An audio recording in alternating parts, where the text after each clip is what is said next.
भावे तरी दंभ धुरी ठेवा चित्त शुद्ध देवा देवाचे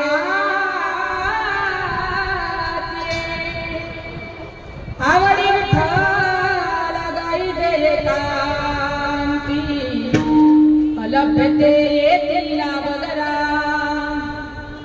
आणि कांतरी न घ्यावी वसती करावी ही शांती वासने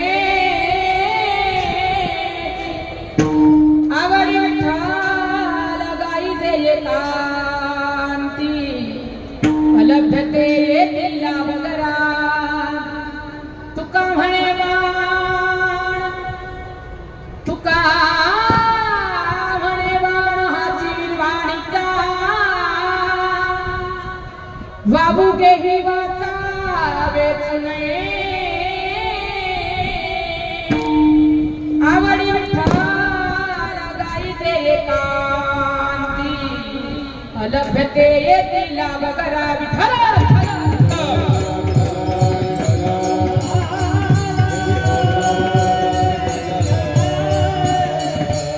जयांचे किया स्मरण होय सकल विद्येचे अधिकरण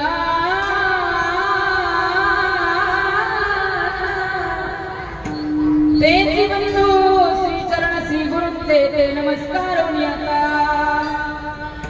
नमो विठ्ठला राजया पांडुरंगा नमो रुक्मिणी माऊली नमो पुंडलिका नमो चंद्रभागा नमस्कार माझा रुक्मिणी पांडुरंगा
त्यांच्या कृपादाने कथेचा विस्तारू बाबाजी सद्गुरुदास तुका प्रभु के चरणों में सदा पुण्य पुण्य करू प्रणाम ऐसी माया तारी रे मेरे प्रियतम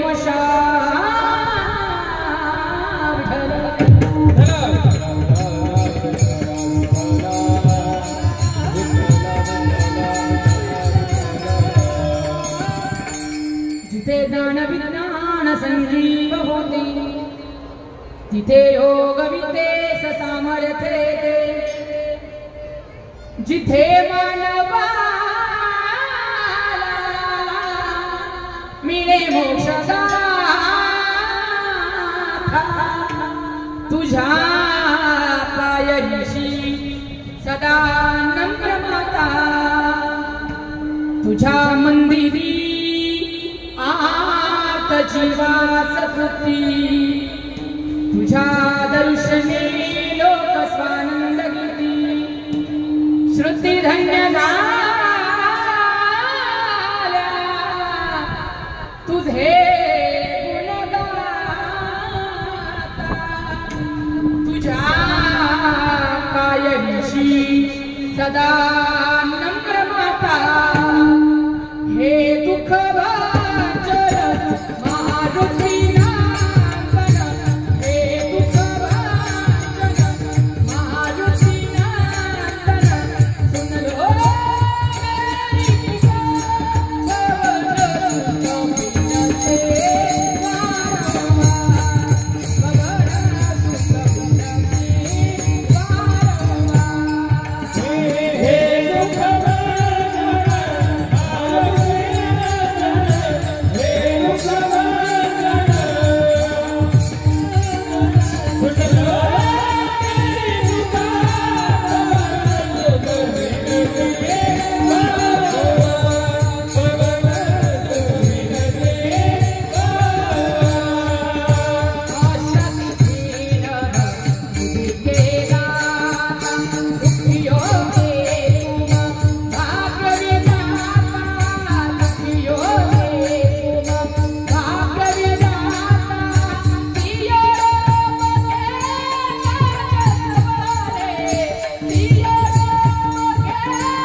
मेरी जननी देवाची आई भर तुझ्या तारसी भक्त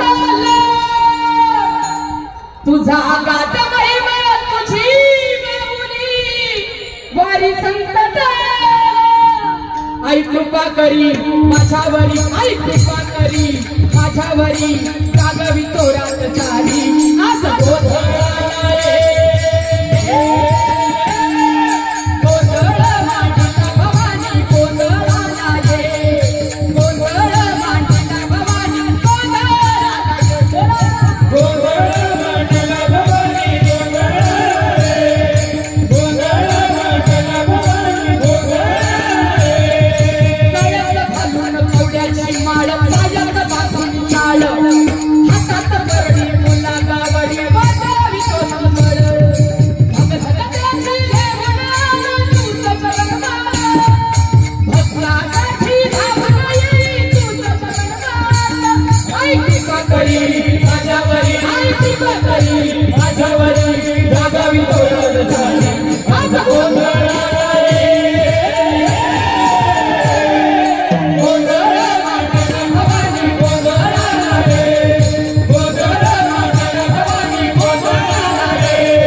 अहो स्वामी तुझ्या यावरी न करावा अवघे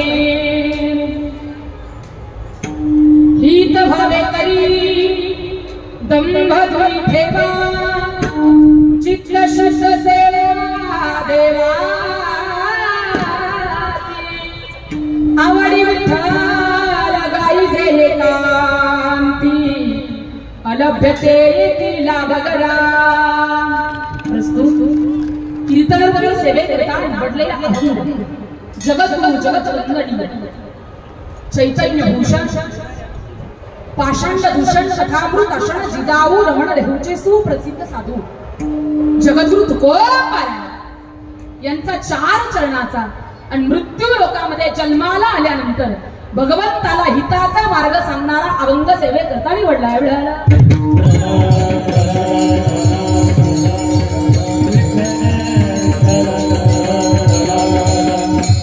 हित भावे तरी दंभ धुई ठेवा तुकोबारांचं म्हणणं आहे आपल्या जीवनाचं हित करून घ्यायचं असेल भलं करून घ्यायचं असेल जीवनाचं कल्याण करून घ्यायचं असेल तर जीवनामध्ये माझ्या जीवनातला अहंकार देवा बाजूला ठेव, भगवंताकडे मागणी करणार, देवा माझ्या जीवनातला अहंकार बाजूला असू दे, आवडीनं प्रेमानं तुम्ही भगवंताचं भजन करा, तर अलभ्य गोष्टी तुमच्या घरात घर चालत येतील. आवडी विठ्ठल गाई जे एकांती अलभ्यते तिला वगरा. आणि ज्या दिवशी अलभ्य गोष्टी घरात घर चालत येतील, आपल्या वासनेची शांती झाल्याशिवाय राहणार. बाबांनो, जन्माला एखादा भक्त भक्ती करतोय, आवडीनं प्रेमानं देवाची भक्ती करतोय, मग उगाच तुमची वाचा व्यर्थ शिवू नका, त्याला नाव ठेवू नका, त्याची निंदा करू नका, असं तुकोबरायचं या अभंगामध्ये म्हणणं आहे. मिळालं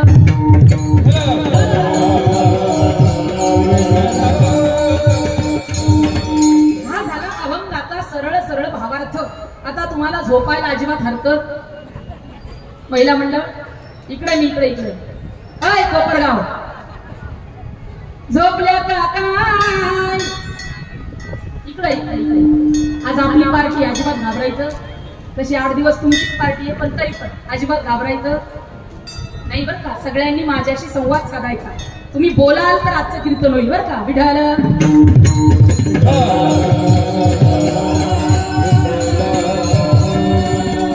मृत्यू लोकात जन्माला आलेल्या प्रत्येक जीवाला असं वाटत असतं, दादा आपलं हित व्हावं, भलं व्हावं, कल्याण व्हावं. पण जन्माला आलेल्या लोकांना माहित नाही आपलं हित कशात आहे, भलं कशात आहे, कल्याण कशात आहे. मग ज्या साधू संतांनी आपलं हित करून घेतलं, भलं करून घेतलं, कल्याण करून घेतलं, असे तुकोबर आहे. तुम्हाला मला जीवनात हित करायचं असेल तर अहंकार बाजूला ठेवावा लागेल असं सांगा. तुम्ही म्हणाल ताई कोण जगद्गुरु तुकोबर आहे? की त्या तुकोबरांनी आम्हाला सांगावं जीवनात हित करा, भलं करा, कल्याण करा, जीवनातला अहंकार बाजूला ठेवा. कोण जगद्गुरु तुकोबर आहे? तर त्या तुकोबरांचा अधिकार आहे दादा. ज्या जगद्गुरु तुकोबरांचं सदैव वैकुंठ गमन झालं, ज्यांना वारकरी संप्रदायाचा कळस म्हटल्या जातं, अहो ज्यांना पाहिल्यानंतर यम सुद्धा चळा चळा कापता, ही माझ्या जगद्गुरु तुकोबरांची उंची आहे. तुकाराम तुकाराम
माझ्या जगद्गुरु तुकोबरांची उंची. जगण्याचा पाया, चालण्याचे विचाराची तुकाराम तुकाराम. जगण्याचा पाया, शब्दाचे इमान, अक्षराचे शब्दाचे इमान, अक्षराचे जान, अभंगाचे गाणं, तुकाराम तुकाराम. जगण्याचा माया. कोण जगद्गुरु तुकोबा? ज्यांच्याकडे अभंगाचं पान, शब्दाचं इमान म्हणून पाहिलं जातं, असे माझ्या जगद्गुरु तुकोबा आहे. आणि तुम्हाला मला हिताचा मार्ग सांगताना दिसतात. विठ्ठल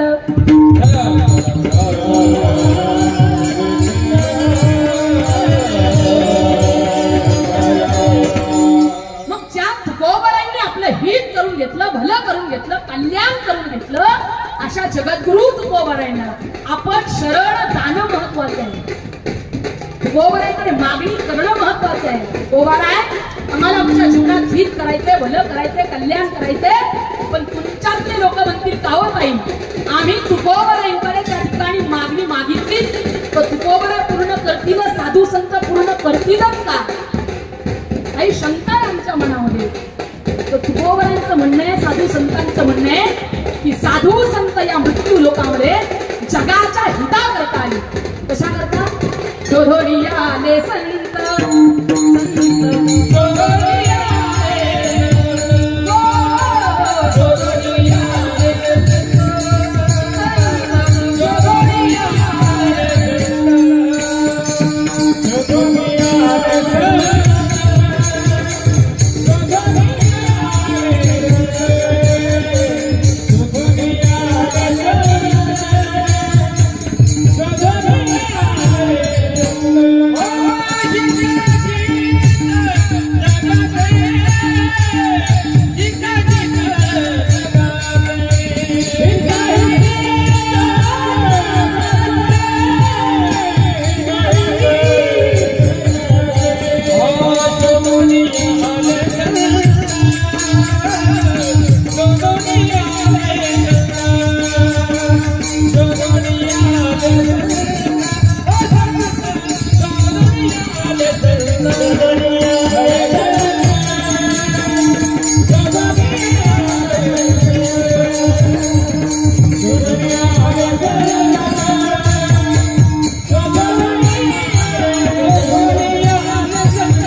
साधू संत या मृत्यू लोकांमध्ये जगाच्या हिता करता आली, त्यांच्यावर अविश्वास दाखवू नका. तत्पूर्वी अभंगावरती चिंतन थोडासा परिहार द्यायचा. तोसा आपल्या या ग्रामदैवत लक्ष्मी आईच्या पटांगणामध्ये चालू असलेला आपला अखंड हरिनाम सप्ताह आणि या सप्ताहातील आजची 7व्या दिवसाची कीर्तन रूपी सेवा समस्त ग्रामस्थ मंडळीच्या वतीने टाळकरी, माळकरी, गायनाचार्य, मृदुंगाचार्य यांच्या प्रमुख उपस्थितीत माझ्या वाट्याला आली. दादा माझं भाग्य समजते, तुम्ही सर्वांनी मला इथपर्यंत बोलवलं आणि या ठिकाणी सेवा करण्याची संधी दिली. लक्ष्मीबाई यात्रा उत्सव सर्व कमिटी मंडळ सर्वांनी इथपर्यंत बोलवलं, कीर्तनाची सेवा करण्याची संधी दिली, त्याबद्दल समस्त ग्रामस्थ मंडळींना कोटी कोटी धन्यवाद. त्याचबरोबर ज्यांच्या कीर्तन आयोजनातून इथपर्यंत येण्याचा योग आला असे आदरणीय श्री सुमित भाऊ लहोटी, तसेच माननीय श्री सागर भाऊ उदावंत, त्याचबरोबर आजचे संध्याकाळचे अन्नदाते आदरणीय श्री बाळासाहेब लक्ष्मणराव आढाव पाटील, अशा सर्वांच्या माध्यमातून तसेच लक्ष्मीबाई यात्रा कमिटी उत्सव सर्व मंडळी यांच्या सर्वांच्या माध्यमातून इथपर्यंत येण्याचा योग आला. तुमची सर्वांची सेवा करण्याची संधी मिळाली, त्याबद्दल समस्त ग्रामस्थ मंडळींना कोटी कोटी धन्यवाद. अभंगाच्या पदापदाचं चिंतन करण्याकरता मी प्रवृत्त.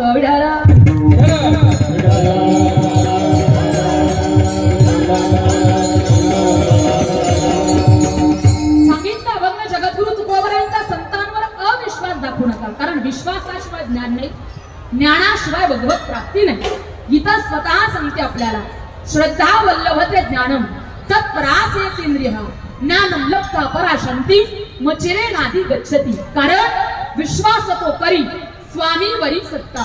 विश्वास काय करतो? त्याच्यावर सुद्धा सत्ता गाजवतो. मग तुम्ही तर सर्वसामान्य माणसं आहात, साधू संतांवर विश्वास ठेवल्यानंतर आपलं भलं होईल, नवल नाही. तुकोबरे म्हणतात माझा त्या संतांवर विश्वास आहे, मग तुमचा का नसावा? संताची पायी हा माझा विश्वास, सर्व भावे दास झालो त्यांचा, मी सुद्धा त्यांच्यावर विश्वास ठेवतो, मग तुमचा का नसावा? त्यांचा दास तरी मी का झालो? कारण त्यांची माझे हित करीती सकळ, तेने हा गोपाळ कृपा करू. तर साधू संत माझं हित करतात, त्याची माझे हित करीती सकळ. जगाच्या कल्याणाकरता साधू संत या मृत्यू लोकात जन्माला आली. आणि ती साधू संत तुम्हाला मला हित सांगतात, भलं सांगतात, कल्याण सांगतात, पण आपल्यातली काही लोक त्यांच्यावर अविश्वास दाखवतात. मग तुकोबरा म्हणतात, लेका साधू संतांवर विश्वास ठेवाल तर तुमचं भलं होईल, याच्यात केवळ नाही, ते तर जगाच्या भल्या करता आली. पण एखादा सर्वसामान्य माणूस आहे ज्याच्या मनात आपलं भलं करण्याची, कल्याण करण्याची इच्छा आहे, आणि तुम्ही जर त्याच्यावर विश्वास ठेवत असाल तर आपलं भलं झाल्याशिवाय राहत नाही. माझ्या पदरचं बोलणार नाही. एखाद्या माणसाकडून एखादा राजद्रोहासारखा गुन्हा घडलाय, मी बोललेलं तर पहिला म्हणलं तुम्हाला, एखाद्या माणसाकडून राजद्रोहासारखा गुन्हा घडलाय, गुन्हा घडला हे त्याला कळालंय, पण इतक्यामध्ये त्याच्या मनात शंका निर्माण झाली, आपल्याकडून राजद्रोहासारखा गुन्हा घडलाय, गुन्हा घडलाय मला कळतंय, पण आपण काहीतरी पळवाट शोधली पाहिजे, एखादा मार्ग काढला पाहिजे. याच्याकरता तो एका वकील साहेबांकडे गेला. वकील साहेबाला त्याने सांगितलं, साहेब माझ्या हातून राजद्रोहासारखा गुन्हा घडलाय, मुद्दाम नाही हो, चुकून घडलाय, पण मला कळालं माझ्याकडून राजद्रोहासारखा गुन्हा घडलाय. नाही मी काही पळवाट शोधली तर पोलीस उचलतील आणि कुत्र्यासारखं मारतील. साहेब काहीतरी मला सल्ला द्याल का? साधा माणूस सांगेल मी तुम्हाला, सल्ला द्याल का म्हटल्याबरोबर वकील साहेब म्हणतो, लेका तुला काय मी एखादा साधू वाटलो का फुकट सल्ला द्यायला? साधू फुकट सल्ला देतात, मी एक वकील आहे, तुला आधी माझी फीस भरावी लागेल, पैसे पेड करावे लागतील, तरच मी तुला सल्ला देईल. यानं प्रश्न केला, का हो वकील साहेब किती फीस द्यावी लागेल? वकील साहेब म्हणतात 25,000 रुपये द्यावे लागतील. हा म्हणतो, वकील साहेब 25 नाही मी 50 देईन. किती किती किती बोला ना? 50 देईन, पण मी निर्दोष मुक्त झालो पाहिजे. 50 देईन पण मी निर्दोष मुक्त झालो पाहिजे. आता वकील साहेब यानं सांगितलं, वकील साहेब 50 देतो पण निर्दोष, हा नाही तर माझेच पैसे घ्याल आणि माझ्याच केसवर तुम्ही आयुष्यभर जगाल. काही काही केसेस पाहायला मिळतात, बाप त्याच केसवर जगला, मुलगा त्याच केसवर जगला, आणि आता नातू सुद्धा. इथं कोणी वकील असेल तर मी त्यांच्याबद्दल सांगत नाही बरं का, नाही तर कीर्तन संपलं म्हणायचे, या इकडं पाहतो तुमच्याकडं, असं व्हायला नको. मी आमच्या तिकडचं सांगते.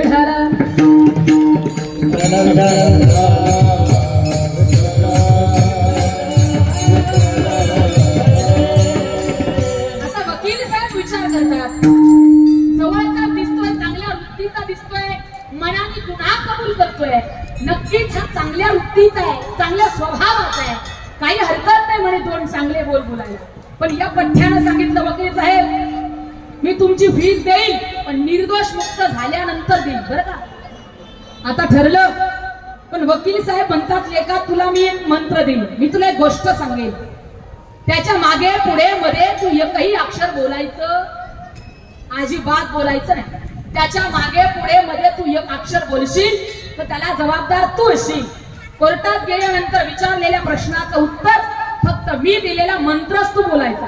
हा कंटाळून कंटाळून वकील साहेबाला म्हणतो, वकील साहेब किती वेळा तेच तेच सांगता, निदान मंत्र तरी सांगा. वकील साहेब म्हणतात, मला नाही माहित. ह्याला असा राग आला, चिडला वकील साहेबांवर. अहो वकील साहेब तुम्हाला माहित नव्हतं तर माझा इतका वेळ कशाला घालवला? राग आला त्याला. पण वकील साहेब म्हणतात, लेका तुला कळालं नाही मंत्रच असाय की मला नाही माहित. कोर्टात जा. त्या ठिकाणी कोर्टात सुनावणी सुरू झाली. विरोधी पक्षाचा वकील विचारू लागला, लेका तुझ्या हातून राजद्रोहासारखा गुन्हा घडलाय का? हा म्हणतो, मला नाही माहित. गुन्हा केला असेल तर कबूल करून टाक, शिक्षा कमी होईल. हा म्हणतो, मला नाही माहित. वकील साहेब म्हणतात, लेका अरे पोलिसाचा मार कमी खावा लागेल, कबुली देऊन टाक. हा म्हणतो, मला नाही माहित. मग जसा प्रश्न करतात, का रे लेका तुझ्या हातून काही गुन्हा घडलाय का? गुन्हा केला असेल तर कबुली देऊन टाक, पोलिसाचा मार कमी खावा लागेल, शिक्षा कमी होईल. हा म्हणतो, मला नाही माहित. मग याचा वकील उठून उभा राहतो आणि याचा वकील उठून उभा राहिल्याबरोबर जज साहेबांना त्या ठिकाणी प्रश्न करतो, जज साहेब हा माणूस कोणीही कुठलाही कसलाही प्रश्न विचारला तरी एकच उत्तर देतो की मला नाही माहित. याचा अर्थ या माणसाला वेळ लागलेला आहे, वेळ. आणि वेड्या माणसाला राजगृहाचा गुन्हा माफ, निर्दोष मुक्त झाला.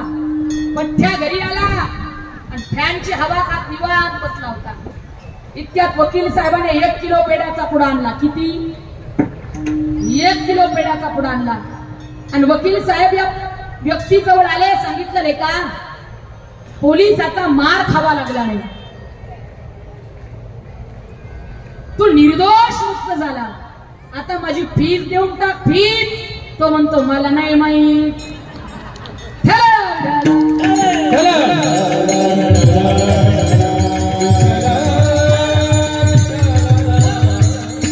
साधा वकील आहे, साधा वकील. त्याच्यावर विश्वास ठेवला तर याचं भलं झालं, कल्याण झालं, सार्थक झालं. मग साधू संत तर जगाच्या हिताकरता आली. तिथं ते करावे देवाचे चिंतन करो नियमन एकवी. ये देव उपकारासाठी, ये देव उपकारासाठी, ये देव उपकारासाठी, ये देव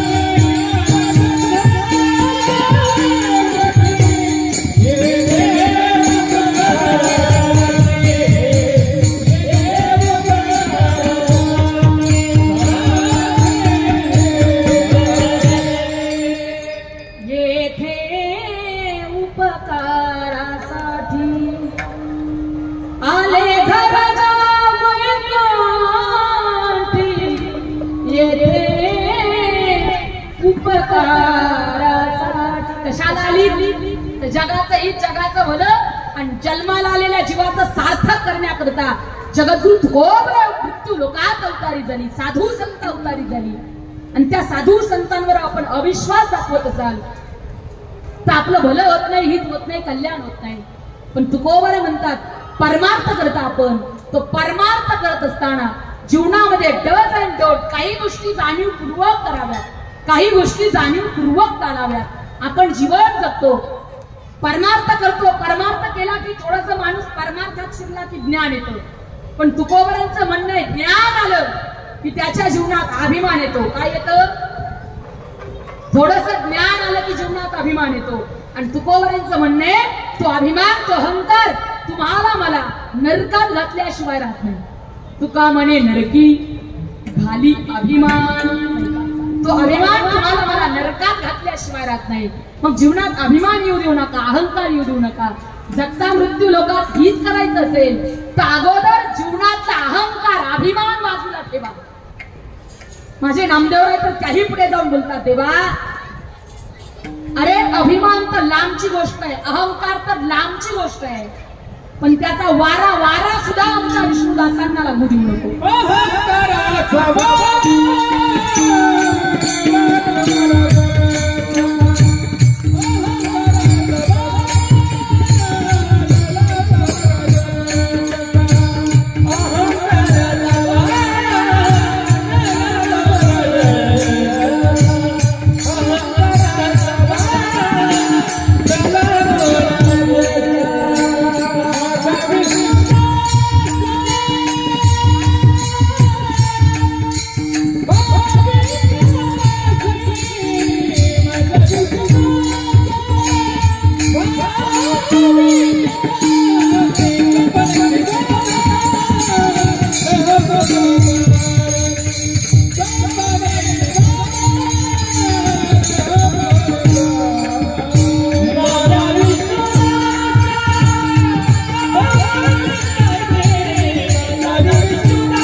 कल्पनेची बाधा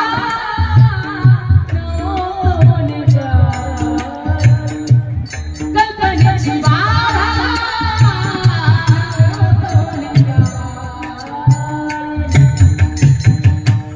अहंकाराचा वारा न लागो राजसा माझ्या विष्णुदासा भाविकांची नाही का.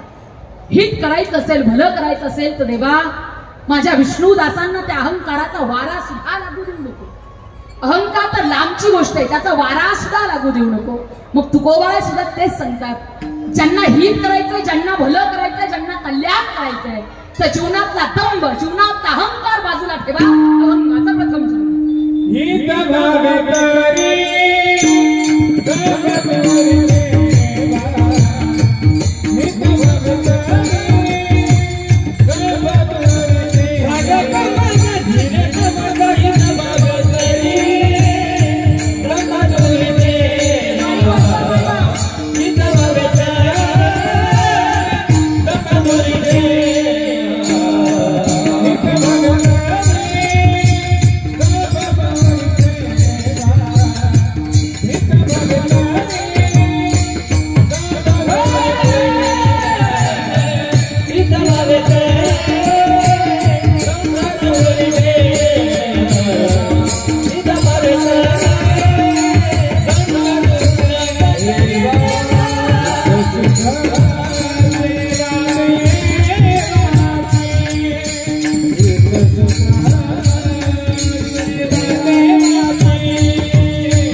काय करा जीवाचं हित जीवाचं भलं करायचं असेल तर जीवनात अहंकार बाजूला ठेवा.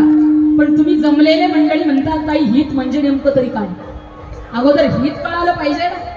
हित म्हणजे नेमकं तरी काय. तर महिला मंडळ सांगू तुम्हाला शेजारची बाई गावाला गेली असेल तर तिच्या गाई खालचं शेण उचलून आणायचं आपल्या दारात सारून घ्यायचं याला हित म्हणतात.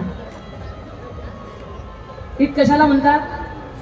हित हित हा शेजारची बाई गावाला गेली तिच्या शेतात जायचं मिरच्या तोडून आणायच्या वांगे तोडून आणायची तुम्ही याला काय म्हणता. महिला मंडळ बोलता बोलता सहज म्हणून जाते बाई आपल्या गावातली सुमनबाई फार हिताची ना. कशाची कशाची हिताची. हित कशाला म्हणावं. कीर्तनाला येताना तुटकी चप्पल घालून यायची आणि इथं आलं की जाता जाता चांगली चप्पल घालून जायची याला काय म्हणता तुम्ही. काय म्हणता हित म्हणता. पण तुम्ही आम्ही हित कशाला म्हणतो साधू संत हित कशाला म्हणतात याच्यात फार फरक आहे. तुम्ही आम्ही हित कशाला म्हणतो साधू संत हित कशाला म्हणतात. तर तुकोबारांचं म्हणणं आहे ज्याचे पाय भगवंताची पदयात्रा करण्याकरता आसूर चाललेले तो व्यक्ती हिताच्या ठिकाणी जातो. ज्याचे हात भगवंताचं भजन करण्यात टाळी वाजवण्यात तंगून गेलेला आहे तो व्यक्ती स्वतःच्या हिताच्या ठिकाणी जात आहे. हित कशाला म्हणावं. ज्याचं मुख भगवंताचं गुणगान गाण्यामध्ये तल्लीन होऊन गेलेलं आहे तो व्यक्ती स्वतःच्या हिताच्या ठिकाणी जागा आहे. ज्याचं जीवन अखंड भारत मातेची सेवा करण्याकरता ज्याने वाहून घेतलेलं आहे तो व्यक्ती स्वतःच्या हिताच्या ठिकाणी जागा आहे त्याला हित म्हणतात. या महाराष्ट्राचा राजा छत्रपती शिवाजी महाराज हिताच्या ठिकाणी जागा असणारा व्यक्ती आहे. हिताच्या ठिकाणी जागा कशाला म्हणतात? या महाराष्ट्रामध्ये छत्रपती शिवाजी महाराज बरोबर काम करणारी सर्व त्यांची मावळे हिताच्या ठिकाणी जागी आहे. हित कशाला म्हणतात? हित ऐका दादांनो, जीवाचं हित, जीवाचं सार्थक कशाला म्हणतात? आपलं जीवन एकदा भारत मातेच्या कामी लावलं तर मरेपर्यंत मागं हटायचं नाही, याला हित म्हणतात. ते हित सर्वांनाच कळत नाही. सांगू तुम्हाला, ज्या वेळेला सिद्धी जोहर नावाच्या मुघलानं गडाला वेढा टाकला होता, वेढा, आणि त्या वेढ्यामध्ये 14,000 त्या ठिकाणी पायदळ होतं, घोडदळ होतं, हत्ती होते, उंट होते, आणि सिद्धी जोहर नावाच्या मुघलानं पन्हाळा गडाला वेढा टाकला होता, वेढा. त्या वेढ्यामध्ये छत्रपती शिवाजी महाराज अखंड 6 महिने किल्ल्यावर होते. किती दिवस? किती दिवस? अखंड 6 महिने. अहो, तुम्हाला मला फक्त 3-3.5 महिन्याचा लॉकडाऊन पडला होता. घराच्या बाहेर निघता येत नव्हतं, करोना आला होता. काय अवस्था झाली दादा आपली. रस्त्यावर पडलो तरी पोलीस ठोकत होते, नाही का? रस्त्यावर पडण्याची सुद्धा मुभा नव्हती तुम्हाला मला. फक्त 3-3.5 महिन्याचा लॉकडाऊन पडला होता. ओ, या महाराष्ट्राच्या राजाला 6.5 महिन्याचा लॉकडाऊन पडला होता. 6 महिने त्या किल्ल्यावर छत्रपती शिवाजी महाराज होते. पावसाळ्याचे दिवस होते, गडावरून खाली उतरायला त्या ठिकाणी वाट नव्हती, काय करावं सुचत नव्हतं. आणि एक दिवस छत्रपती शिवाजी महाराजांच्या कानावर बातमी पडली, अरे पाठीमागचा बुजुर्ग पावसा त्या ठिकाणी बुरुज पावसाने ढसळलाय आणि पाठीमागच्या बाजूने जाण्याकरता जागा तयार झाली आहे, वाट तयार झाली आहे. पण छत्रपती शिवाजी महाराजांनी केलेली कूटनीती ऐका. त्यावेळेला छत्रपती शिवाजी महाराजांनी ठरवलं होतं, गडावर फक्त 1200 मावळे होते आणि एकटे छत्रपती शिवाजी महाराज होते. गडावर किती मावळे? फक्त 1200. आणि सिद्धी जोहर बरोबर किती जण? 14,000 घोडदळ, 14,000 पायदळ, हत्ती, घोडे, उंट, असा मोठा लवाजमा तो सिद्धी जोहर घेऊन आला होता. आता 1200 मावळे आणि 14,000 त्या ठिकाणी पायदळ, घोडदळ यांच्याशी युद्ध करणं एवढं शक्य नव्हतं. फक्त किल्ला सर करणं त्या ठिकाणी महत्वाचं होतं. मी हिताच्या ठिकाणी जागी लोक सांगेल बरं का, नीट ऐका. छत्रपती शिवाजी महाराजांनी ठरवलं होतं, आता 1200 मावळे, 400 मावळे गडाचं रक्षण करतील, 400 मावळे पाठीमागच्या बाजूने छत्रपती शिवाजी महाराज एका पालखीत बसतील, त्यांच्या बरोबर 400 मावळे जातील, आणि समोरच्या बाजूनं एक पालखी निघेल जी वेढ्यात पाऊल टाकेल, तिच्यामध्ये माझ्यासारखाच एखादा छत्रपती शिवाजी महाराजांसारखा दिसणारा एखादा तरुण युवक असेल, आणि त्या पालखी बरोबर 400 मावळे जातील. नीती ठरली होती, पण आता same to same Chhatrapati Shivaji महाराजांसारखा दिसणारा व्यक्ती शोधणं महत्वाचं होतं. डोक्यात आलं सुद्धा होतं, छत्रपती शिवाजी महाराजांसारखा दिसणारा एक मावळा या 1200 मावळ्यामध्ये आहे, कळालं होतं. पण छत्रपती शिवाजी महाराज गप्प होते का? तर लग्नाला 2च महिने झाले, शिवा नावी त्याचं नाव, लग्नाला 2च महिने झाले. कसं सांगावं याला की लेका, तुला जिथं जायचंय तिथून पुन्हा परत नाही यायचं रे, आणि त्याच्याकरता तुला जायचंय, पण घरच्यांना काय बातमी द्यावी? ज्याची 2च महिने झाले बायको घरात आहे, याच्या जीवाचं बरं वाईट झालं तर तिला काय सांगावं, त्याच्या आईला काय सांगावं, त्याच्या वडिलाला काय सांगावं. म्हणून छत्रपती शिवाजी महाराज शांत होते. आणि ही बातमी शिवा नाव्याच्या कानावर पडली, आणि पडलेली बातमी शिवा नावी कानावर पडलेली बातमी घेऊन छत्रपती शिवाजी महाराजांसमोर आला. राज मुजरा घ्या, राज मुजरा घ्या, राज. छत्रपती शिवाजी महाराज म्हणतात, शिवा कशा करता रे हा मुजरा? त्यावेळेला त्या शिवा नाव्यानं सांगितलं, महाराज हात जोडतो तुम्हाला, मला तुमचा चिलखत घालायला द्या. राज, मला तुमच्या डोक्यावरचा मुकुट लावायला द्या. राज, तुमच्या कमरेची भवानी मला लावायला द्या. राज, तुमच्या पायातल्या मोजाड्या मला घालायला द्या. त्यावेळेला छत्रपती शिवाजी महाराज म्हणतात, शिवा, हे सगळं तुला मिळेल रे, चिलखत मिळेल, डोक्यावरचा मुकुट मिळेल, अरे माझ्या कमरेची भवानी तुला मिळेल लेका, माझ्या पायातल्या मोजाड्या तुला मिळतील, पण शिवा तुला जिथं जायचं ना लेका, तिथून पुन्हा परत नाही यायचं. हिताच्या ठिकाणी जागे असणाऱ्या व्यक्तीनं दिलेलं उत्तर ऐका.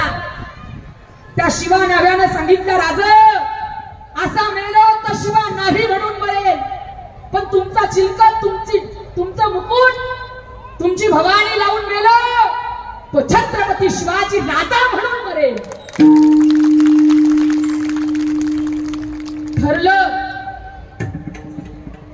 छत्रपती शिवाजी महाराजांचा चिलखत अंगात घातला, कमरेला भवानी लावली, डोक्यावर छत्रपती शिवाजी महाराजांचा मुकुट घातला, पायात छत्रपती शिवाजी महाराजांच्या मोजाड्या घातल्या. दोनही पालख्या तयार झाल्या. समोरच्या पालखीत हुबेहूब दुसरे दिसणारे शिवाजी महाराजांसारखा शिवा नभी, आणि पाठीमागच्या पालखीमध्ये छत्रपती शिवाजी महाराज. मोहीम फत्ते करायची होती. 400 मावळे शिवा नावाची पालखी घेऊन समोरच्या बाजूने निघाले. 400 मावळे गडाचं रक्षण करण्याकरता थांबली, आणि 400 मावळे छत्रपती शिवाजी महाराजांना घेऊन पाठीमागच्या बाजूने किल्ल्यावर खाली उतरले. हिताच्या ठिकाणी जागी व्यक्ती ऐका. आता शिवा नाव्याची जी पालखी समोरच्या बाजूने गेली होती ना, वेढा जवळ जवळ येत होता. वेढा 10 पावलावर होता, वेढा 8 पावलावर होता. मंद मंद पावसाची बुरबुर सुरू होती. मंद मंद पाऊस पडत होता. 14,000 सैन्य होतं. शिवा नाव्याची पालखी आता वेढ्याच्या जवळ जात होती. वेढा 4 पावलावर आला होता, वेढा 2 पावलावर आला होता. वेढा एखादा पावळ्यांचे पाऊल वेढ्यातच पडले होते. ऐका ऐका, ज्या वेळेला ती पालखी पाहिली आणि पालखी थांबवण्यात आली, असं घडलं. छत्रपती शिवाजी महाराज नेहमी उजव्या बाजूने उतरायचे, पण हा शिवा नावी नकळत डाव्या बाजूने उतरला, आणि मुघलांनी ओळखलं आणि आवाज मारू लागली, हुजूर, दगा हुआ हुजूर, ये शिवा नहीं है हुजूर, हमारे साथ दगा हुआ. आणि सांगू तुम्हाला, त्या सिद्धी जोहरची तलवार बाहेर आली, त्या फत्ते खानाची तलवार बाहेर आली, आणि त्या शिवा नाव्याला समोर उभं करण्यात आलं. सांगू तुम्हाला, शिवा नाव्याच्या हाताचे बारीक बारीक उसाच्या कांड्या करतात तसे तुकडे करण्यात आले, पायाचे बारीक बारीक उसाच्या कांड्यासारखे तुकडे करण्यात आले, तलवारीने डोळे बाजूला काढण्यात आली, पोटाची 4 भाग करण्यात आली, आणि सगळं मांस एका पोत्यात भरण्यात आले. सांगू तुम्हाला, प्राण गेला तरी चालेल, पण जय रयतेचा राजा छत्रपती शिवाजी महाराज जगला पाहिजे, याच्याकरता ज्यानं आपले प्राण पणाला लावले तो व्यक्ती स्वतःच्या हिताच्या ठिकाणी, त्याला हित म्हणा. इकडे शिवाजी महाराज गडावर येऊन पोहोचले होते. गडावर पोहोचलेले छत्रपती शिवाजी महाराज आता त्या शिवा नाव्याची वाट पाहत होते. आता तरी माझा शिवा येईल, नंतर माझा शिवा येईल, याच्याकरता छत्रपती शिवाजी महाराज डोळे लावून बसले होते. सांगू तुम्हाला, इकडे त्या शिवा नाव्याचं सर्व मांस एका पोत्यात भरण्यात आलं, आणि छत्रपती शिवाजी महाराजांना ते भेट म्हणून पाठवण्यात आलं. ज्यावेळेला ते मांसाचं पोतं आलं, सैनिक लोक आरडाओरड करू लागली, शिवाला महाराज, शिवाला. सगळीकडे आवाज घुमघुमला, आणि छत्रपती शिवाजी महाराज आसुसतेने वाट पाहत होते, आता माझा शिवा येईल. पण ते मांसाचं भरलेलं पोतं छत्रपती शिवाजी महाराजांच्या समोर आला. सांगू तुम्हाला, जे छत्रपती शिवाजी महाराज स्वतःचा मुलगा मेला रडले नाही, जे छत्रपती शिवाजी महाराज स्वतःचा बाप मेला रडले नाही, जे छत्रपती शिवाजी महाराज कधीच कोणासाठी रडले नाही, ते छत्रपती शिवाजी महाराज डसा डसा रडू जगल्याच्या पोट्याकडे पाहून अश्रूचा बांध फुटला आणि छत्रपती शिवाजी महाराज रडू लागले. दादा महाराष्ट्राचा राजा जळो माझी काया लागला बनवा. सगळीकडे दुःखाचं वातावरण पसरले, सगळीकडे दुःखित वातावरण तयार झाले, सगळ्यांच्या डोळ्यात अश्रू तरळले. 20 दिवस झाले त्या शिवा नावाची माती मूठ त्याला किल्ल्यावरच देण्यात आली. 20 दिवसानंतर त्या शिवा नावाच्या गावाला एक पत्र पाठवण्यात आलं.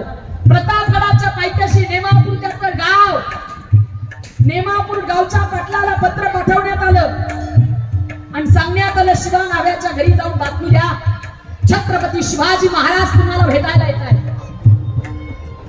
बातमी शिवा नाव्याच्या आईच्या कानावर पडली. बातमी शिवा नाव्याच्या घरी पोहोचली. आईने सारवायला घेतलं. बैल पोळ्याचा सण होता. आईने सारवायला घेतलं. त्या आईच्या मनात अतिशय आनंदाचं वातावरण. आता आज छत्रपती शिवाजी महाराज माझ्या घरी येणार. त्या शिवा नाव्याच्या आईनं ठेवणीतली 9 वारी पैठणी काढली, सुनबाईला नेसायला दिली. कोण्या मैत्रिणीनं कानातलं दिलं, कोण्या मैत्रिणीनं गळ्यातलं दिलं, कोण्या मैत्रिणीनं हातातलं दिलं, कोण्या मैत्रिणीनं पायातलं दिलं. ऐका बरं, सकाळपासून आवरावर सुरू होती. छत्रपती शिवाजी महाराज गोड धोड पुरणपोळ्याचा स्वयंपाक त्या आईनं छत्रपती शिवाजी महाराजांकरता बनवला. आणि आता छत्रपती शिवाजी महाराज नेमापूर गावात येऊन पोहोचले. सांगू तुम्हाला, गावात आलेले छत्रपती शिवाजी महाराज मराठ्याच्या गल्लीला, गावात आलेले छत्रपती शिवाजी महाराज धनगराच्या गल्लीला, गावात आलेले छत्रपती शिवाजी महाराज माळ्याच्या गल्लीला, गावात आलेले छत्रपती शिवाजी महाराज आता न्हाव्याच्या गल्लीला आले. आणि आल्याबरोबर त्या आईनं पाहिलं आता छत्रपती शिवाजी महाराज शिवा नाव्याच्या दारात आले होते. सुनबाई आरतीचं ताट घेऊन तयार होत्या. छत्रपती शिवाजी महाराज दारात आले. त्या मुलीने असं कुंकवात बोट बुडवलं आणि छत्रपती शिवाजी महाराजांना कुंकुम तिलक करणार इतक्यात सासूबाईने पाठीमागून आवाज दिला, सुनबाई तुम्ही नका ववाळू राजाला, सुनबाई तुम्ही नका ववाळू राजाला.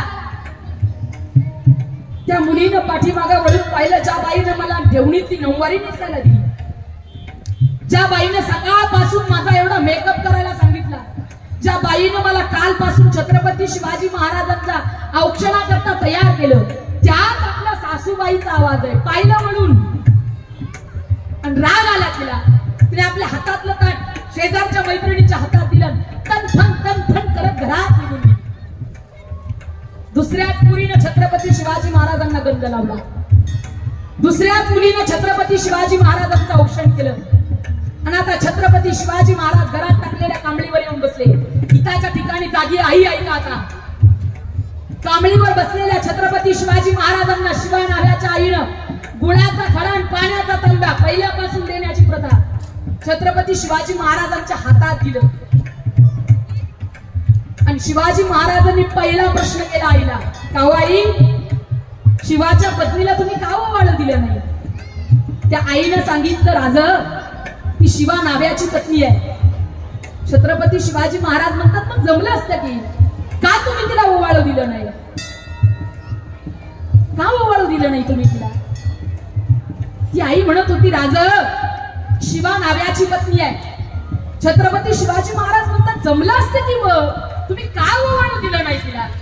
त्याला त्या आईनं दिलेलं उत्तर ऐका. ती आई म्हणते, राज एखाद्या जाणत्या राजाला एखाद्या विधवा बाईने ओवाळू नये. राज छत्रपती शिवाजी महाराजांच्या हातातला पाण्याचा तांब्या गुळाचा कडा खाली पडला आणि विचार करू लागले छत्रपती शिवाजी महाराज, ज्या बाईला आपण सांगितलं नाही अजून शिवा नावी गेला म्हणून, ज्या आईला आपण बातमी पाठवली नाही, त्या ठिकाणी पाटलाला सांगितलं नाही, कसं कळालं असेल हिला? आणि प्रश्नच केला छत्रपती शिवाजी महाराजांनी, आई कसं कळालं तुम्हाला? त्या आईनं म्हणावं, राज तुम्ही नेमापूर गावात येणारी बातमी जर शिवा नाव्याच्या कानावर पडली असती, शिवाच्या कानावर पडली असती तर राज अख्ख्या गावात नाचला असता माझा शिवा. म्हटला,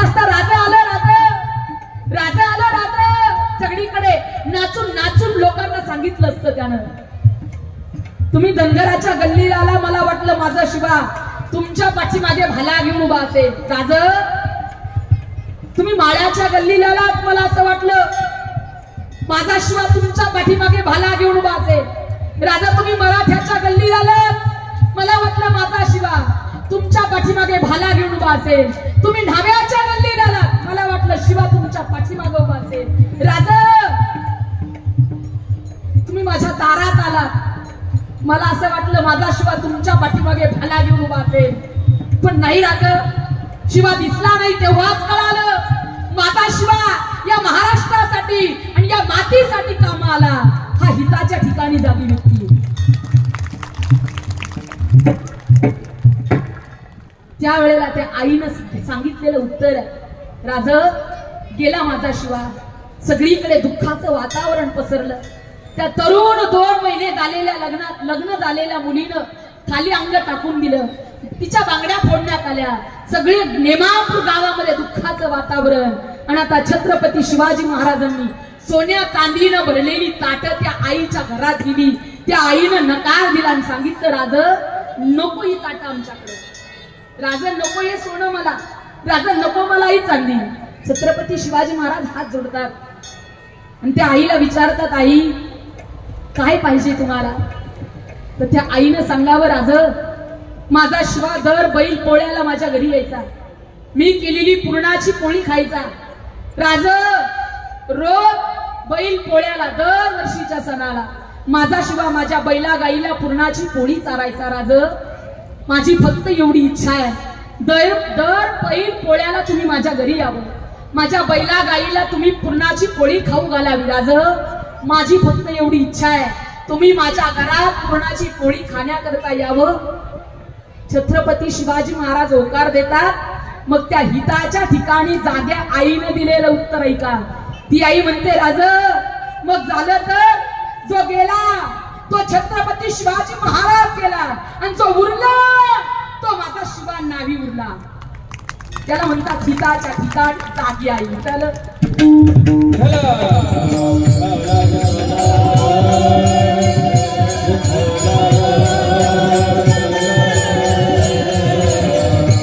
त्याला हित म्हणावं, ज्याला जीवनाचं बल म्हणावं, जे इतिहास रूपानं तुमच्या माझ्या जिवंत आहेत, त्यांनी स्वतःच हित करून घेतलं. सांगू तुम्हाला हित कशाला म्हणावं? या महाराष्ट्रामध्ये भगतसिंग नावाचे एक राजगुरू, भगतसिंग आणि सुखदेव असे मोठे नेते होऊन गेले. ऐका, ज्यांनी आपलं प्राण बाजी लावली प्राणाची आणि आपल्या महाराष्ट्राला काय दिलं? स्वातंत्र्य मिळवून दिलं. ऐका बरं, ज्यावेळेला लाहोरच्या जेलमध्ये टाकलं भगतसिंगांना आणि आता फाशी ठरली, काळ्या पाण्याची शिक्षा मिळाली,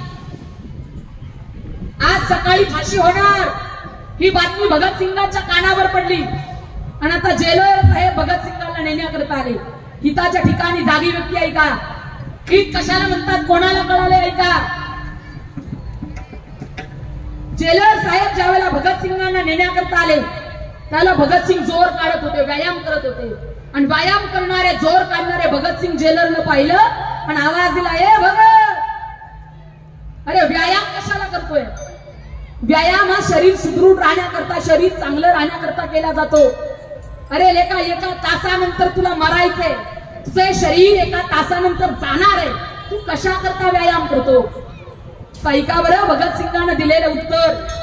भगतसिंग म्हणतात, जेलर साहेब, माझ्या घरात माझी आई राहते, ती आई रोज घरातल्या देवाची पूजा करते जेलर साहेब.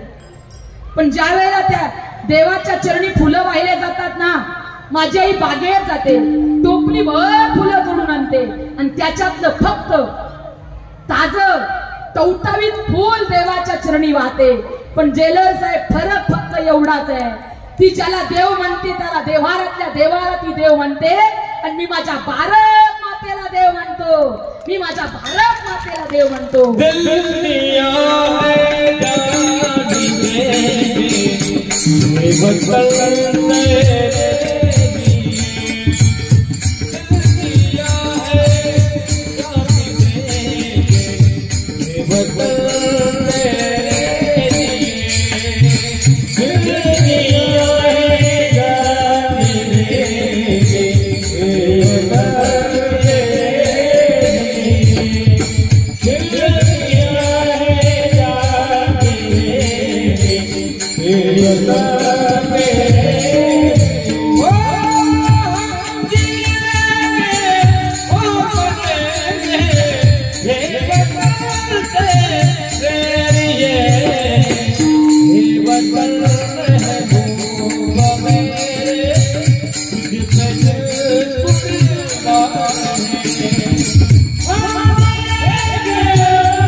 ती लोक त्यांना हित कळालं म्हणून तुकोबाराय म्हणतात तसं हित तुम्हाला करायचंय, जगण्याचं सार्थक तुम्हाला करायचंय तर एक करा, आवडीनं जगाच्या मालकाची भक्ती करा, विठ्ठलाची आवडीनं प्रेमानं भक्ती करा, आलभ्य गोष्टी तुमच्या घरात घर चालत येतील, अभंगाचं दुसरं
आवडी विठ्ठल गाईचे एकांती काय करा, त्याचं भजन आवडीनं करा, जीवनात कोणतंही कर्म करा फक्त आवडीनं अंतःकरणानं करा, तुमच्या जीवाचं हित, तुमच्या जीवाचं भलं, तुमच्या जीवाचं कल्याण झाल्याशिवाय राहणार नाही.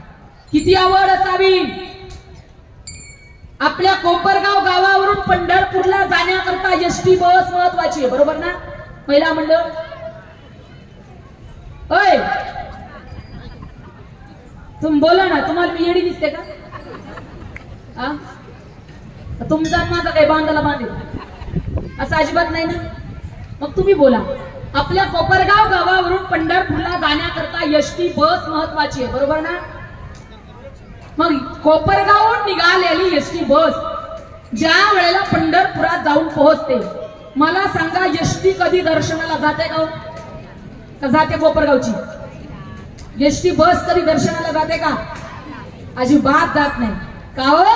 कोपरगावहून निघालेली बस पंढरपुरात गेल्यानंतर त्याच्यात माणसं असणं जितकं महत्वाचं आहे तितकंच महत्वाचं तुमच्या माझ्या भक्तीत प्रेम असणं आहे. विठाला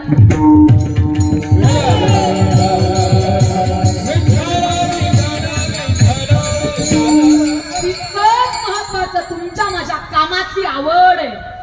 महिला मंडळ घरात पाणी भरता तुम्ही कशानं नळानं का डायरेक्ट कशानं हंड्यानं पाणी भरता. हंड्यानं घराच्या बाहेर असलेलं पाणी तुम्ही घरातल्या रांजणापर्यंत नेण्याकरता हंड्याचा उपयोग करता. बरोबर ना. आता ऑटोमॅटिक पद्धती तो विषय बाजूला राहू द्या. पहिल्या काळातला आठवा. इथं सगळी जुनी माणसं आहे. टोपीवाली फेट्यावाली काय दिसत नाही पण टोपीवाली इकडं पण लुगड्यावाल्या नाटीवाल्या आजी दिसतात नाही का. त्यांना माहित आहे पहिल्या काळात पाणी वाहावं लागायचं. विहिरीवरून नदीवरून पाणी घरी नेण्यात यायचं नाही का. त्याच्याकरता हंडा महत्वाचा. पण मला सांगा हंड्याचा उपयोग कुठपर्यंत बोला ना. आमच्या कडले 1 वर्ष झाले लगेच बोलतात. तुम्ही एवढाले झाले हो. घरात असलेल्या रांजणापर्यंत त्याचा उपयोग आहे. त्याचा फायदा आहे. पण मला सांगा घरातला रांजण भरण्याकरता त्या हंड्यात पाणी असणं जितकं महत्वाचं आहे तितकंच महत्वाचं तुमच्या माझ्या कामामध्ये आवड असणं महत्वाचं आहे. विडालं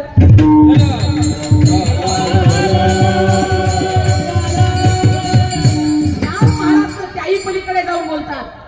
देवा माझ्या कामात आवड नसेल भजनात प्रेम नसेल तर ज्ञान देण्याच्या भानगडीत तर पडूच नको. आणि या मृत्यू लोक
कधीतरी माणसाला एखादं वाक्य आवडलं एखादं गायनातलं वाक्य आवडलं एखाद्याचं गायन आवडलं ना आपण प्रतिसाद दिलाच पाहिजे बरं का. म्हणून सुंदर प्रमाण दिलं महाराजांनी. भक्ती प्रेमाविन ज्ञान नको देवा आणि अभिमान नित्य नवात या माझी. देवा माझ्या भक्तीत प्रेम नसेल माझ्या भक्तीत आवड नसेल तर ज्ञान देण्याच्या भानगडीत सुद्धा पडू नको. हा असं महाराज म्हणतात. त्याही पलीकडे महाराज म्हणतात माझ्या भजनात प्रेम नाही मला भजन करण्याचा अधिकार नाही पोथीतला अर्थ माहित नाही पोथी वाचण्याचा अधिकार नाही आणि बाईला नाक नाही तिला नथ घालण्याचा अधिकार नाही. महाराजांचं म्हणणं आहे.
भजनात प्रेम आहे त्याला भजन करण्याचा अधिकार आहे, ज्याला पोथीतला अर्थ माहीत त्याला पोथी वाचण्याचा अधिकार, आणि ज्या बाईला नाक आहे तिलाच नथ घालण्याचा अधिकार. महाराज म्हणतात भक्तीत प्रेम नसेल, तुमच्या कामात आवड नसेल, तुम्ही जर लोकांना दाखवण्याकरता ते करत असाल तर त्याला शून्य किंमत आहे. किती?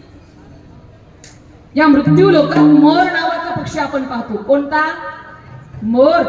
त्या मोराच्या पाठीमागच्या पिसावर एक डोळा असतो. आपण मनुष्य त्याला डोळा म्हणतोही. हा मोराच्या पिसावरचा डोळा, तुम्ही आम्ही त्याला डोळा म्हणतोही, पण महाराजांचं म्हणणं आहे तो मोराच्या पिसावरचा डोळा त्याला दृष्टी देत नाही. त्या डोळ्याचा त्या मोराला काही उपयोग नाही, काही फायदा नाही. मग असा डोळा या मृत्यू लोकात असून काही उपयोग आहे का? मोर अंगी असुसे पिसे असुसे डोळुसे, परित्यासी दृष्टी नसे, तैसे ते गा. माऊली वर्णन करतात. मोराच्या पिसावरच्या डोळ्याला आपण डोळा म्हणतोही, पण तो त्याला दृष्टी देत नाही. त्या डोळ्याचा त्याला उपयोग नाही, फायदा नाही.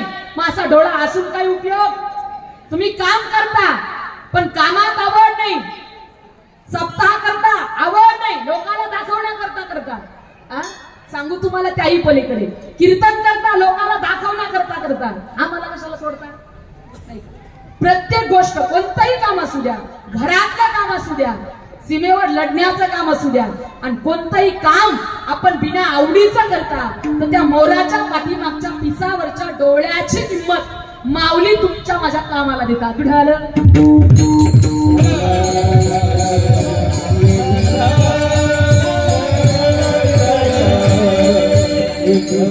काही पलीकडे जाऊन म्हणतात महाराज, कास तण झाले गळा शेळी आहे. आपल्या गावाकडं शेळी नावाचा प्राणी कळतो ना तुम्हाला? शहरातले म्हणून कळतं ना? शेळी शेळी बोला ना, का मी जाऊ घरी. शेळी, त्या शेळीच्या गळ्याला काहीच स्तन नसतात आणि पाठीमागे काहीच स्तन नसतात. माझा तुम्हाला प्रश्न आहे, शेळीच्या गळ्याचे स्तन दूध देतात की पाठीमागचे? पाठीमागचे. मग शेळीच्या गळ्याला स्तन असून काही उपयोग, काही फायदा? महाराज म्हणतात भक्ती करत नाहीत, आवडीनं करत नाहीत, प्रेमानं करत नाही, तर शेळीच्या गळ्याच्या स्तनाची किंमत आपल्या भक्तीला मिळते. त्याही पुढे जाऊन गोड बोलतात. साबरी वाढी नल्या सरळा, साबरी वाढी नल्या सरळा, वरी फळनान तू पोकळा, वरी फळनान तू पोकळा, कास्तन झाले गळा, कास्तन झाले गळा, शेळे वैसे, शेळे वैसे, साबरी वाढी नल्या सरळा, साबरी वाढी नल्या सरळा, साबरी वाढी नल्या सरळा, साबरी वाढी नल्या सरळा. उंच वाटणार अशोकाचं किंवा साबरीचं झाड म्हणतात आमच्याकडे त्याला. तुमच्याकडे काय म्हणतात? तुमच्याकडे पुरुष मंडळी कशाचं म्हणतात? तुम्हाला वाटलं बरं आहे तिकडच चालले, कशाचं म्हणतात? अशोकाचं किंवा साबरीचं, नाही का? उंच वाढणारं साबरीचं झाड. महाराज म्हणतात त्याला फळ येत नाही, फूल येत नाही, त्याच्या सावलीखाली तुम्हाला बसताही येत नाही. असं झाड या मृत्यू लोकात असून काही उपयोग, काही फायदा? ज्याच्या सावलीखाली आपल्याला बसताच येत नाही, ज्याला फळही येत नाही, फुलही येत नाही, असं झाड मृत्यू लोकात असून काही उपयोग? अजिबात नाही. मग तुम्ही काम करताय, आवडीनं करत नसाल तर उंच वाढणाऱ्या साबरीच्या झाडाची किंमत तुमच्या माझ्या भक्तीला, तुमच्या माझ्या कामाला माऊली देता. गड्याला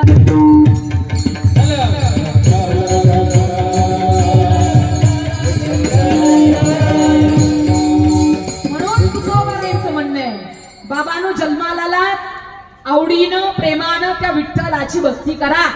आलभ्य गोष्टी तुमच्या घरात घर चालत येतील. संकल्पित वेळेत 2 चरणाचा भावार्थ पाहिला, उरलेल्या वेळेत पुढच्या 2 चरणाचा भावार्थ पाहू. पण तत्पूर्वी एकदा टाळी वाजवा. आणि भगवंताचं भजन. थांबा थांबा, बाकी नका थांबू, 2 मिनिटं. टाईट टाईट हात वरती घ्या एकदा सर्वांनी. महिला मंडळ, पुरुष मंडळ, मागं उभे, पुढे उभे, बसलेले सगळे, खुर्चीवर बसलेले सगळ्यांनी टाईट टाईट. मी योग चहा पिऊ. टाईट हात वरती घ्या आणि जोरदार भगवंताचं भजन करायचं. ज्याला नाचायचं त्याने उठून नाचलं तरी हरकत नाही. इथं नाचा डीजे समोर. हा, ज्याला नाचायचं ना त्याने उठून नाचलं तरी अजिबात हरकत नाही. महिला मंडळ, पुरुष मंडळ सर्वांनी 2 मिनिटं भगवंताचं भजन कशानं करायचंय?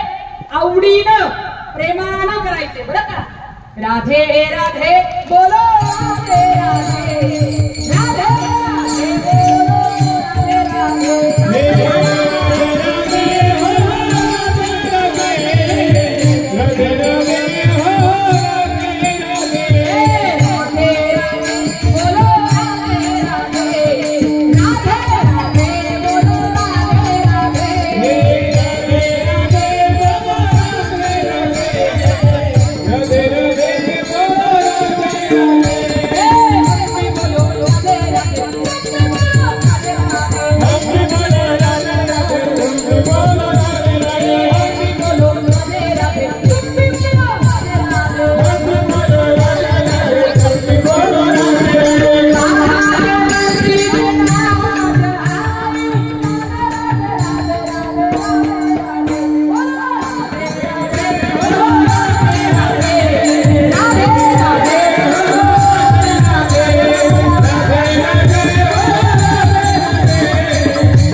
गळ्याला असतील तुमच्या खाली खाली मागच्या महिला म्हणलं खाली घ्या खाली. अय अय तुम्ही एकमेकीकडे काय पाहता तुम्ही वरती करायला मला सांगावं लागलं. आणि खाली करायला मी सांगायच्या आधीच केलं इतक्या तुम्ही चतुर विठोबा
महाराज म्हणतात तुमचं हित करायचंय, भलं करायचंय, कल्याण करायचंय, जीवाचं सार्थक करायचंय. तर जीवनातला अहंकार, जीवनातला दंभ, जीवनातला त्या ठिकाणी सर्व लोभ, मद, मत्सर बाजूला ठेवा आणि काय करा तर आवडीनं प्रेमानं जीवाचं भजन करा, देवाचं भजन करा, विठ्ठलाचं भजन करा. तुम्ही जगता मृत्यू लोकामध्ये, तर जगत असताना आवडीनं काम कराल, आवडीनं भजन कराल, आवडीनं कोणतंही काम कराल तर अलभ्य गोष्टी देव तुमच्या घरात दिल्याशिवाय राहणार नाही आणि त्याच दिवशी तुमच्या वासनेची शांती झाल्याशिवाय राहणार नाही. अभंगाचं तिसरं चरण. आणि का अंतरी न घ्यावी भसती, करावी ही शांती वासनेची. आणि जगता मृत्यू लोकात तर जी लोक आवडीनं एखादं काम करतात, आवडीनं एखादा सप्ताह करतोय, आवडीनं प्रेमानं एखादा अंतःकरणातून कीर्तन करतोय, तर तुम्ही कधीतरी त्याला नाव ठेवू नका. उगाची वाचा व्यर्थ शिनू नका, व्यर्थ बडबड करू नका. आणि बडबड करत असाल तर सांगतात तुकोबारे म्हणतात व्यर्थ बडबड तुम्ही करू नका. जो काम करतोय त्याला आवडीनं काम करू द्या. अभंगाचं शेवटचं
चारही शरणाचा भावार्थ पाहिला. शेवटी जाता जाता ऐकून जा, जगता मृत्यू लोकात ताईची बापाची सेवा करा.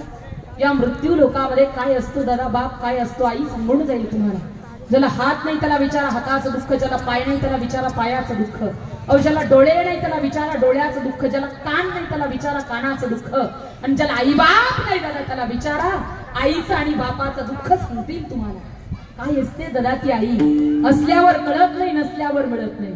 डोंगरा आड गेलेला सूर्य परत दिसतो, पण एकदा मातीत गेलेले आई बाप पुन्हा दिसत नाही.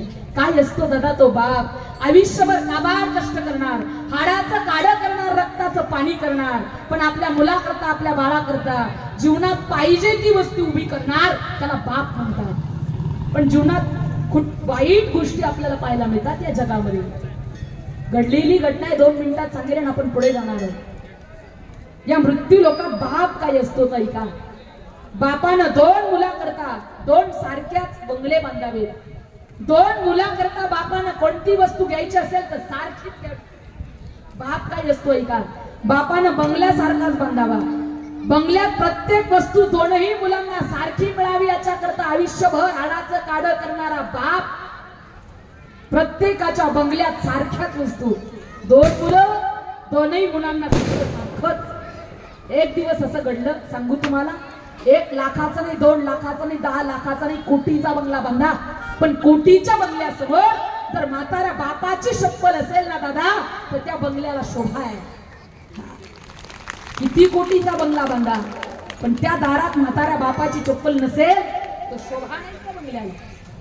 बाप काय असतो ऐका, एका बापानं मुलाकरता सारखेच बंगले बांधावे. जी वस्तू पाहिजे ती 2ही मुलांना सारखीच द्यावी.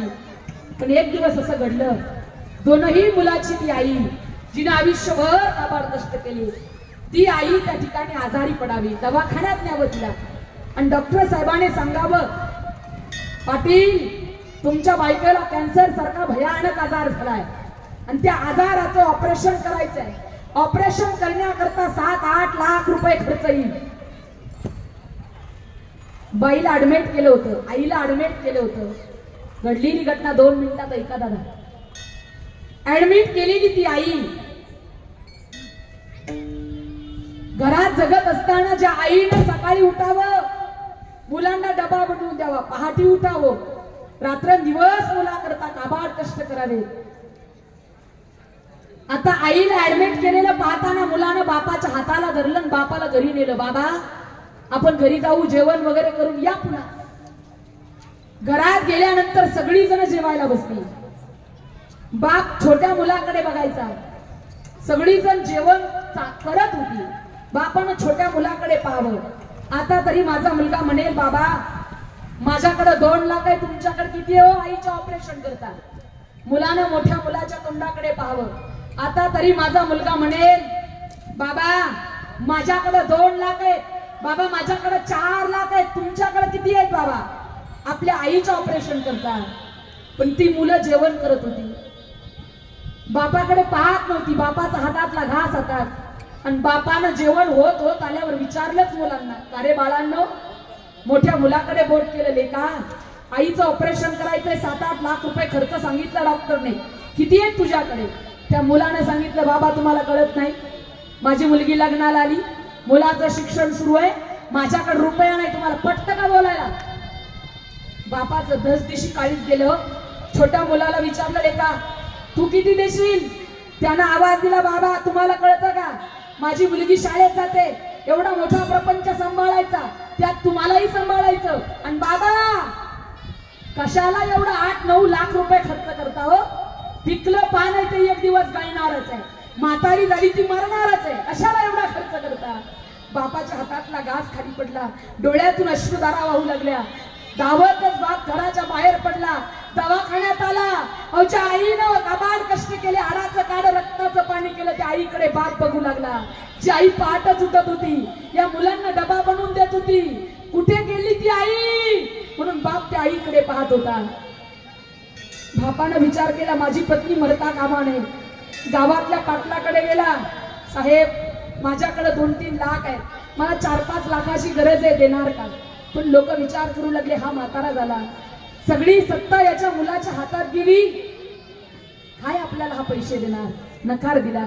तो बाप आपल्या लहानपणीच्या छोट्या मित्राकडे गेला आणि मित्राला त्यानं हात जोडलेले का पत्नीचं ऑपरेशन करायचंय. अरे घरात 2-4 लाख आहे, दोनही मुलाकडे गेलो, कोणी पैसा दिला नाही रे, तू किती देशील? त्या मित्रानं म्हणावं दादा वहिनी आजारी आहे आणि तिच्याकरता मी पैसे देणार नाही. अरे ज्या वेळेला मी शिकत होतो माझ्याकडे रुपया नव्हता, तूच माझ्या शिक्षणाचा खर्च केला, मी तुला पैसे देणार नाही का? पण लेका आता अंधार पडलाय, 7 वाजले 8 वाजले, आता तुझं जाणं होणार नाही.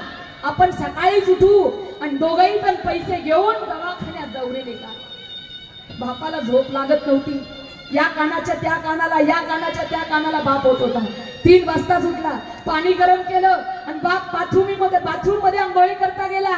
मित्रानं पाहिलं, आवाज दिला, लेका अरे आत्ताशी 3 वाजले, सकाळी 6ला जाऊ आपण. झोप लागत नव्हती दादा. सांगू तुम्हाला, सकाळ झाली, मित्र आणि तो बाप पैसे घेऊन दवाखान्यात गेला. हो बापानं 8 लाख नाही 10 लाख बरोबर नेले होते. ज्यावेळेला ती दोघही जण दवाखान्यात येऊन पोहोचले, ते पैसे काउंटरला ठेवण्यात आले आणि तो बाप म्हणू लागला, नर्स तो माझ्या बायकोचं ऑपरेशन करा. तुम्ही 8 लाख सांगितले होते, मी 10 लाख आणले, पण माझ्या पत्नीचं माझ्या बायकोचं तुम्ही ऑपरेशन सुरू करा.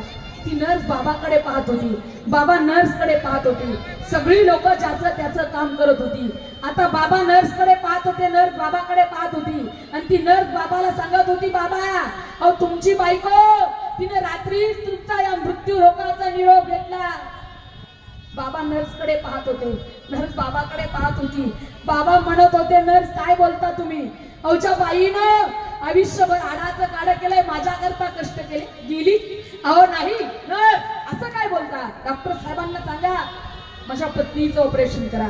ती नर्स म्हणत होती, बाबा तुमची बायको गेली बाबा. पण या बाबांना त्या ठिकाणी विश्वास पडत नव्हता. नर्स काय बोलता तुम्ही?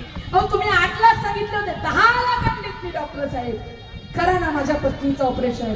नर्स ओरडली आणि सांगितलं, बाबा तुम्हाला सांगितलेलं कळत नाही बाबा, अहो तुमची बायको मेली. त्या बापानं सुद्धा आपलं शरीर तिथंच खाली सोडलं आणि तो बाप तिथंच आपला त्यानं प्राण त्याग केला. दादा अशी 2 मुलं त्या बापाला नाही जगवता आली, पण दोघही गेल्यानंतर पळत आली आणि मग आरडाओरडा करू लागली. उपयोग नाही दादा त्याला. जगता मृत्यू लोकात आहे तोपर्यंतच बापाची सेवा आहे, तोपर्यंतच आईची सेवा. काय असतो दादा तो बाप? एका कवयित्रीने सुंदर बापाचं वर्णन केलं.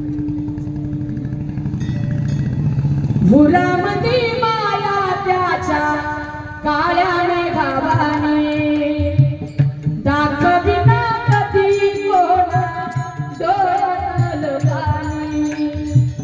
जिजू जिजू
काही करता आलं तर करा, नाही करता आलं तर करू नका, पण जीवनात आईची बापाची सेवा करायला विसरू नका. झालेली सेवा भगवान परमात्म्याच्या चरणी, तुम्हा जमलेल्या मायबाप शत्रुजनांच्या चरणी, माझ्या आई वडिलांच्या चरणी, लक्ष्मी आई मातेच्या चरणी समर्पित आणि याच ठिकाणी सेवेला पूर्ण विराम. ज्ञानेश्वर